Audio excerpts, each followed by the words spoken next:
Webinar yang digelar di Gedung Layanan bersama lantai 10 Universitas Brawijaya ini menghadirkan akademisi serta praktisi hukum, untuk membahas hubungan antara fikih Islam dan konstitusi dalam kehidupan bernegara. Forum ini menjadi ruang diskusi akademik untuk mempertemukan tradisi intelektual pesantren dengan perkembangan konstitusionalisme modern di Indonesia. Saya kira seminar kali ini sangat bagus sekali kerjasama antara Mahkamah Konstitusi dengan Pusat Studi Pesantren Universitas Brawijaya dengan tema mensinergikan fikih dengan konstitusi. Karena pada dasarnya dan sebenarnya fikih itu adalah sumber dalam pembentukan konstitusi dan peraturan perundang-undangan di Indonesia.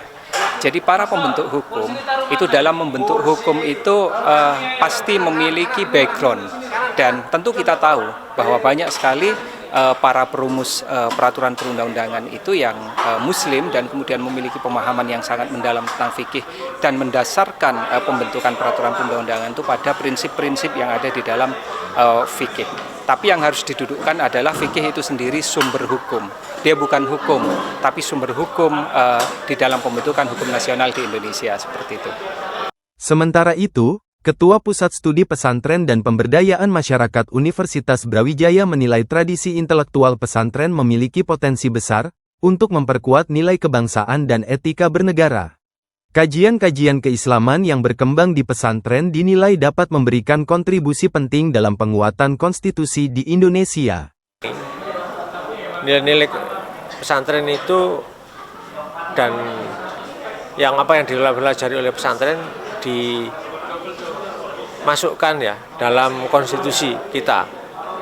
Selama ini mungkin ada yang menentangkan antara agama dan konstitusi. Nah, sekarang kita sinergikan. Ternyata memang antara agama dan konstitusi itu tidak bertentangan dan malah saling menguatkannya. Apalagi dengan pelajaran-pelajaran sudah di pesantren, terutama dalam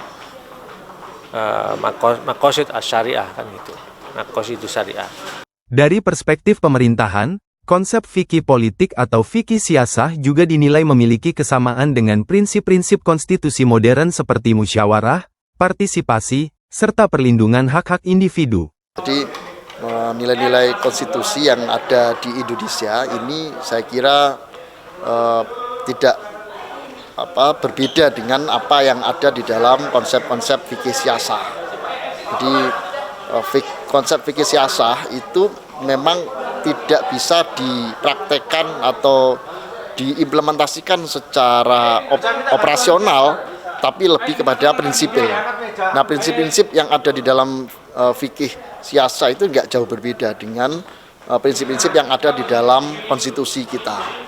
Ya, terkait dengan adalah, terkait dengan asas musyawarah, terkait dengan partisipasi, ya, terkait dengan meritokrasi, terkait dengan hak-hak individu, itu saya kira semua itu ada di dalam rujukan-rujukan fikih siasah. Melalui dialog akademik antara tradisi pesantren dan konstitusi modern, Universitas Brawijaya berharap lahir pemikiran-pemikiran baru yang dapat memperkuat pembangunan hukum nasional menuju Indonesia Emas.